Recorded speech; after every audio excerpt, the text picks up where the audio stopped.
কয়লা তোলা দরপত্র খোলার আগেই কি করে দেউচা পাচামির কাজ শুরু হয়েছে প্রশ্ন তুলেছে বিজেপি। বিজেপি এসটি বার্ষিক গুলবাজের সম্মেলন বলে আক্রমণ করে বিজেপির রাজ্য সাধারণ সম্পাদক জগন্নাথ চট্টোপাধ্যায় কোন সংস্থা কয়লা তোলার বরাত পাবে তার দরপত্র এখনো খোলা হয়নি। ৩রা মার্চ দরপত্র খোলার দিন, তার আগেই মুখ্যমন্ত্রী বিশ্ববঙ্গ বাণিজ্য সম্মেলন থেকে কাজ শুরুর ঘোষণা করে দিয়েছেন। এদিকে জেলাশাসক দাবি কয়লা নয় ব্যাসাল্ট তোলা হবে। তিনি প্রশ্ন তুলেছেন আন্ডারগ্রাউন্ড মাইনিং হলে ব্যাসাল্ট তুলতে হবে কেন।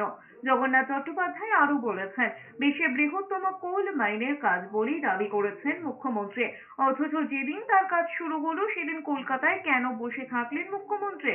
শিল্পমন্ত্রীকেও তো পাঠাতে পারতেন। দেউচা পাচামির কয়লা তোলার জন্য এক্সপ্রেশন অফ ইন্টারেস্ট এখন ডাকা রয়েছে।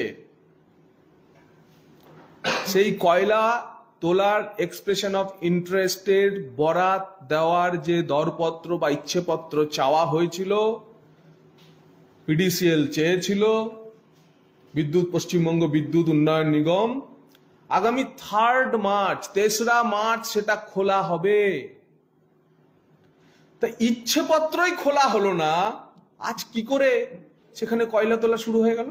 দেউচা পাচামির জমি অধিগ্রহণ নিয়ে প্রশ্ন তুলেছে সিপিএম। দলের রাজ্য সম্পাদক মোহাম্মদ সেলিম বলেছেন আদিবাসীদের জমি জোর করে প্রলোভন দেখিয়ে সরানো হচ্ছে। কার স্বার্থে তড়িঘড়ি এই কাজ হচ্ছে তা নিয়েও প্রশ্ন তুলেছেন মোহাম্মদ সেলিম। ওরা একেবারে সভ্যতার আদি থেকে ওখানে আদিবাসীরা আছে, তাদেরকে জোর করে প্রলোভন দিয়ে দালাল তৈরি করে সরানোর চেষ্টা করা হচ্ছে। কার স্বার্থে? আর বললে উনি কয়লা উত্তোলন হয়ে যাবে। সবাই জানে, জিওলজিস্টরা বলেছে যে ওখানে পরিমাপ দিয়ে বলা হয়েছে, সরকার মনে করছে যে কোনো প্রকারেণ ওখান থেকে পাথর উত্তোলন করা হোক আর সেটাকে বাজারে বিক্রি করা হোক।